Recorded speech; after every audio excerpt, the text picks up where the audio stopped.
Hello, everyone. Happy Monday. It's Amber E. Williams, education consultant, leadership coach, entrepreneur, public speaker. Oh my goodness, I'm just so happy, so full, so excited about so many things that are to come. If any of you have been following with me, I attended an excellent conference this weekend as part of the first stop on the My Message Matters tour. And I presented a workshop there. And if I tell you, it means so much for you to take time and invest in yourself and pour into yourself, especially those of us who are in positions of servitude where we're pouring into other people, whether it be through your job, your family, whatever the case may be. You have to stop and refuel and recharge and fill up for yourself sometimes. And it's just so exciting to see people pouring into one another. And so I titled this message today, Speak Up. We have to do better about opening our mouths to talk about what we want and say what we want. You may walk away from missed opportunities all the time, maybe even kicking yourself that you missed an opportunity because you didn't open your mouth. People didn't know what you wanted, what you needed, what you were willing to do, what you were desiring to do. And so you got overlooked. Maybe you get overlooked for resources, for support, for help, for advice, for promotion, for an opportunity, all kinds of things because we don't open our mouths and speak up. And it was so awesome because in one of the situations this weekend, there was a woman who was in a room full of other people who had the resources and things that she knew she needed. And so she opened herself up, was vulnerable enough to talk about her situation, and as a result was able to get support and help and ideas and exactly what she needed right there in that particular moment. And I thought about how powerful that situation was for her to open her mouth and say something and get instant gratification for what it was that she wanted and needed because she simply spoke up. And I thought about, because I work on this myself sometimes when, you're in a room full of other people or you're with someone who maybe is, a big figure. Maybe they intimidate you or you're starstruck or you're, full of awe or you think that person wouldn't want to work with you or help you or support you or, give or whatever it is that you think. Those things in our mind, those things that don't actually exist, but we make them in our mind and it prevents us from speaking up. And this whole situation, this whole topic was just confirmation for something that had actually been nagging at me before I even got to the conference. And I started thinking about why is it that we don't speak up? Why is it that we don't take advantage of these opportunities that are in front of us? And I think when we're asking people, whether it be through connecting, networking, looking for resources, and I'm not talking about just like handouts or anything like that. I'm just saying when someone has something that can help you, push you forward, can sow into you, a resource, anything, but sometimes we step back. A missed opportunity to showcase your talents or say something about who you are and what you offer. All of those missed opportunities that cause us to be passed up and looked over. Why is it that we don't speak up? And I think it all boils down to this common denominator that you hear a lot of people talk about very often, and that's just this concept of fear. But in this particular instance, I think the fear revolves around the fact that when you speak up to let someone know that there's something that you need or that you want, there's an admission. You have to confess that maybe there's a deficit in you or your situation that needs to be addressed. Okay. Why do you want to get some resources for this? Well, I need support because this is an area where I need to work on. So in order to ask for that support, in order to ask for that resource, in order to ask for that connection, you actually have to confess that you need some help. And some of us are so caught up with trying to keep this facade, this persona, this idea that we have it all together, that everything is good. We got this. We don't need this. We don't need any help, when really inside we need all the help that we can get. And there's areas that we need to work on. There's areas that we need to grow. There's areas we don't have any clue what to do. There's areas that we need motivation. There's areas that we just need someone else to sow into us. But we're so afraid of exposing ourselves that we don't want to speak up about what it is that we need. That's what I got out of this particular situation, because in that conversation, that woman who spoke up, she had to confess, she had to admit that this was an area where she wasn't an expert. This was an area where she had exhausted all her resources. This went beyond her skills, knowledge, expertise, and know-how, and she needed support from somebody else. And that takes courage and it takes humility. And I think that sometimes when we don't speak up, we're lacking in those particular areas. We're lacking in the courage to say, hey, I'm going to step outside of myself at this morning. I'm going to get out of my own way. And I'm going to ask someone in the room who is an expert in this area, who has a connection in this area, who has something that they can offer me, and let them know, hey, I could definitely use you. I would love to connect. How can I tap into what it is that you're doing, you're offering, your organization is offering, your business is offering, all of that kind of stuff.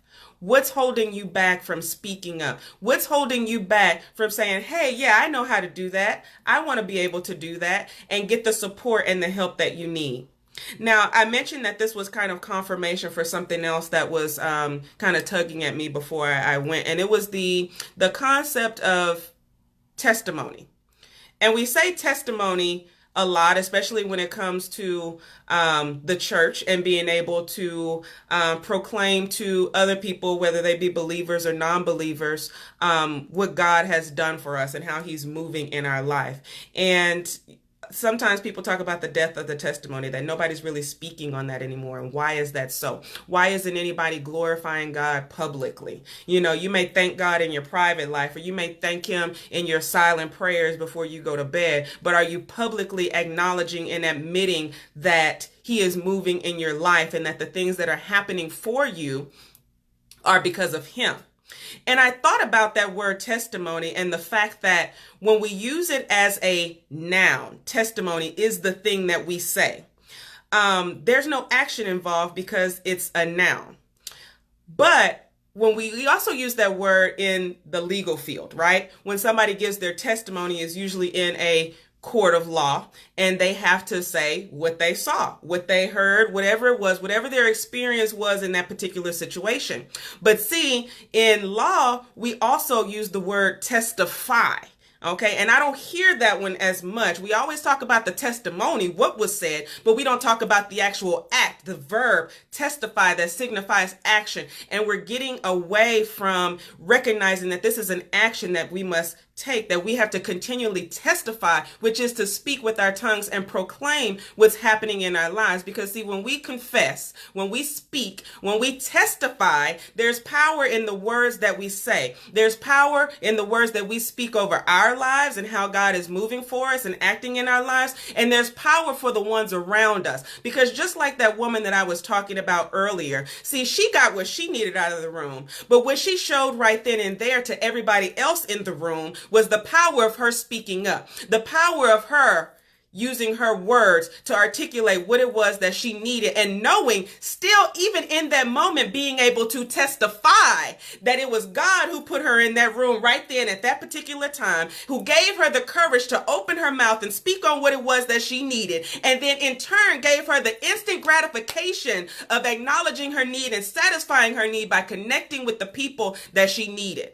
And I think that when we sit here with closed mouths, when we sit here with hushed mouths, sitting on our hands, refusing to testify, refusing to speak up, refusing to bear witness, refusing to give our testimony, refusing to ask, refusing to promote, refusing to support, all of these things that we can do with our mouth, when we do that, we're shutting down our blessings. We're shutting down opportunities. We're shutting down networks. We're shutting down income. We're shutting down connections. We're shutting down so much stuff because we don't open our mouths.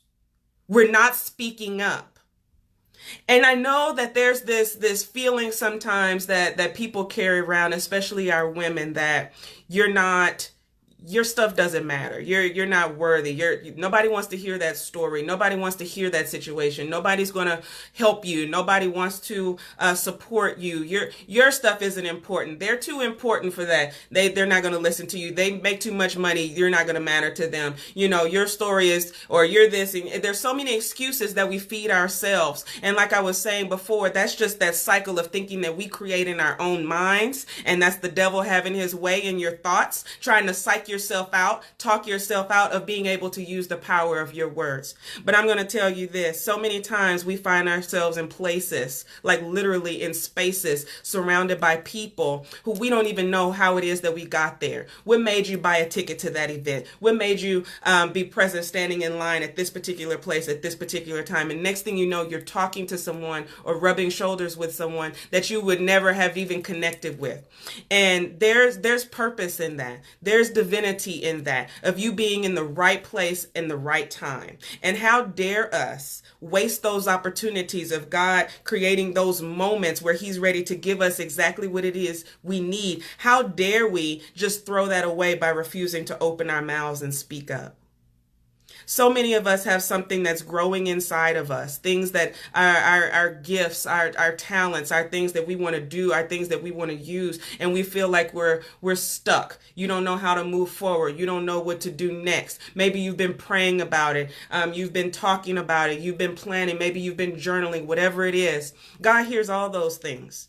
All those things. But the thing is, when you start to speak that stuff, and when you start to open your mouths and talk to people about your dreams, talk to people about your goals, your visions, what it is that you're trying to do, the things that you need to get it started, when you start to open your mouth, when you start to talk about how God is moving in your life, when you start to talk about these things to other people, then these words begin to manifest. The next thing you know, you're attracting, okay, that law of attraction, you're attracting what it is that you need.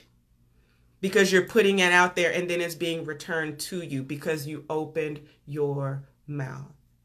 So all I want to encourage you to do today is to be bold enough, be courageous enough, be humble enough, be fearless in speaking up for what it is that you need, what it is that you want in order to move forward. We are all people. I don't care what kind of car you drive, how much money you make, where you live, what kind of title that you have, what kind of degree is in your behind your name. I don't care about any of that kind of stuff, because at the end of the day, we are all just people. Stop being afraid of people because who you think they are, and making yourself feel less than, and making yourself feel scared and fearful of talking to people and approaching people. Stop. We're all just people. And if it's meant for that person to be a blessing into your life, then that conversation is going to blossom and is going to bloom, and you're going to have the network and the connection that you need to get what it is that you have to accomplish to get it done. Stop selling yourself short. Stop feeling like you're less than, which is causing you to keep your lips closed. Believe that you are fearfully and wonderfully made, this child of God that has every right to the keys of the kingdom as anybody else that walks this green earth. And when you start thinking like that, with the confidence and the fearlessness that you need to be able to approach people and say, I heard you talking about this, that, and the other, and that is exactly what it is that I'm trying to do. How can I connect with you? Can you be my mentor? Can we support one another? How can our businesses support one another and work together? Start having these conversations, because you can't go it alone. Don't be afraid to open your mouth and start manifesting your desires of your heart, those things that God has placed on you. Start putting these things out there. Let your words use that power that you have by articulating, by talking about, by speaking what it is that you need, want, okay, so that you can take advantage of all these opportunities, because you don't know how many opportunities that you just walked away from. And God is like, I put it right there in front of you. And you walked away. You turned away, and I put it right there in front of you. The very person that you needed to unlock that door, to give you that foot in the door, you walked away from them because you were too scared to speak up. Don't let that be you. Don't let that be you. So on this Monday, be fearless in speaking up, connecting with people, reaching out to people, talking to people, supporting people, loving people, testifying. Guys, testify. Okay, it's so magnificent to see when people are just coming together and you know it's divine. When people are having things birth and be fruitful and produce and be successful, and you know it's the hand of God. When you see the finger of God working in your life, that's your cue to testify. Speak that. Speak that, because you never know who you are building up. You never know what young woman, young man that is looking to you, that wants to aspire to do something like you did. You never know who's sitting there silently, still afraid to speak up, who's going through something like what you went through, and just needed you to say how you overcame it, so that maybe there's a glimmer of hope. Maybe there's a possibility that they can overcome it too. So you never know who you're going to reach by speaking your truth. Okay? So if you have not heard it today, remember, I love you, I love you, I love you. Be blessed.